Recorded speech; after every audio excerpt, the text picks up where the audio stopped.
Hello everyone, and welcome back to the channel. Today we're diving into a topic that's incredibly important for our golden years, maintaining strong, healthy legs. We all know that fruit is a cornerstone of a healthy diet, packed with vitamins, minerals, and fiber. But did you know that for some seniors, especially those with certain health conditions, some fruits might not be the best choice and could, under specific circumstances, indirectly affect your overall strength and mobility? It sounds counterintuitive, I know, but stick with me. Before we get started, please remember that this video is for educational purposes and is not a substitute for professional medical advice. Always consult with your doctor or a registered dietitian before making any significant changes to your diet, especially if you have pre-existing health conditions. Our bodies are all unique, and what works for one person might not work for another. So, why are we focusing on legs? Well, strong legs are the foundation of our independence. They allow us to walk, climb stairs, get up from a chair, and enjoy all the activities we love.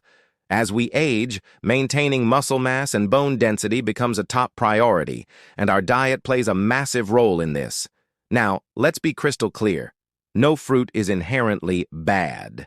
The issue isn't with the fruits themselves, but rather how they might interact with certain health conditions, particularly those related to blood sugar management and inflammation, which can have a knock-on effect on your energy levels and muscle health. So, this isn't a list of fruits to ban forever, but rather a guide to being more mindful about certain choices.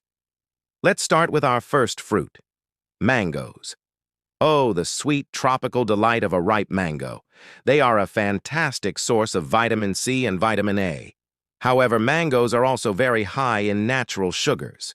For seniors, especially those managing diabetes or pre-diabetes, a large portion of mango can cause a rapid spike in blood sugar. Over time, poorly controlled blood sugar can lead to nerve damage, a condition known as peripheral neuropathy, which often affects the legs and feet, causing weakness, numbness, and pain.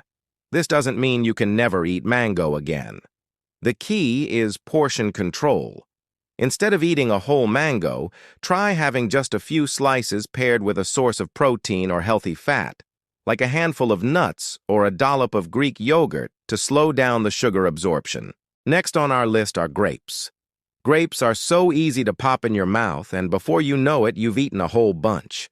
Like mangoes, they are high in sugar. A single cup of grapes can contain over 23 grams of sugar. This quick dose of sugar can lead to that same blood sugar roller coaster we just talked about. Chronic high blood sugar can also contribute to inflammation throughout the body. Inflammation can worsen arthritis symptoms, which commonly affect the knees and hips, making movement painful and leading to a more sedentary lifestyle, which in turn weakens leg muscles. So, enjoy grapes, but be mindful of the quantity. Treat them as a special treat rather than a mindless snack. Let's talk about number 3, cherries, especially sweet cherries like the Bing or Rainier varieties. Cherries are famous for their anti-inflammatory properties and are a great source of antioxidants. So why are they on this list? Again, it comes down to the sugar content. While they have health benefits, consuming large quantities, especially in the form of cherry juice, can deliver a concentrated dose of sugar. If you have gout, which can cause severe pain in the joints of the feet and legs, your doctor might have specific dietary recommendations. While some studies suggest cherries can help with gout, it's a condition that requires careful management, often involving diet. For general leg strength, the principle remains: enjoy them in moderation. A small bowl of fresh cherries is a far better choice than a large glass of sweetened cherry juice. Our fourth fruit is the pineapple. This juicy tropical fruit is loaded with vitamin C and an enzyme called bromelain, which can help with digestion and reduce inflammation. So, what's the catch? You guessed it, sugar. Pineapple has a high glycemic index, meaning it can raise blood sugar levels relatively quickly. For someone whose energy and mobility are already compromised by blood sugar fluctuations, this can be problematic. That feeling of a sugar crash after a spike can leave you feeling lethargic and less inclined to be active. which is the exact opposite of what you need to keep your legs strong. Enjoy fresh pineapple in small servings, perhaps as part of a larger meal to buffer the sugar intake. Moving on to number 5, dried fruits like raisins, dates, and dried apricots. Dried fruits are essentially fresh fruits with the water removed. This process concentrates all the sugar and calories into a much smaller, denser package. It's incredibly easy to overeat them. For example, a small box of raisins has about the same amount of sugar as a can of soda. While they do contain fiber and nutrients, the sheer sugar density can be a major issue for blood sugar control. Chronic high blood sugar, as we've discussed, is linked to systemic inflammation and nerve issues that can weaken your legs over time. If you love the taste, try using just a couple of chopped dates to sweeten your oatmeal instead of snacking on them by the handful. Number 6 is a bit different: canned fruit in syrup. While the fruit itself might be something benign like peaches or pears, the problem is the heavy syrup it's packed in. This syrup is often pure sugar and water, adding a huge amount of empty calories and refined sugar to an otherwise healthy fruit.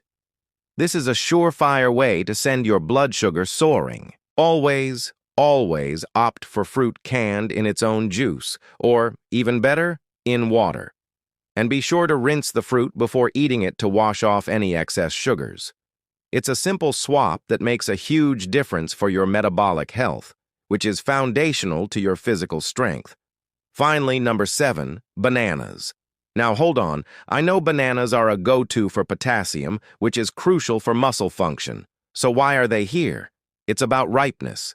A green, less ripe banana has more resistant starch, which acts like fiber, and has less of an impact on blood sugar.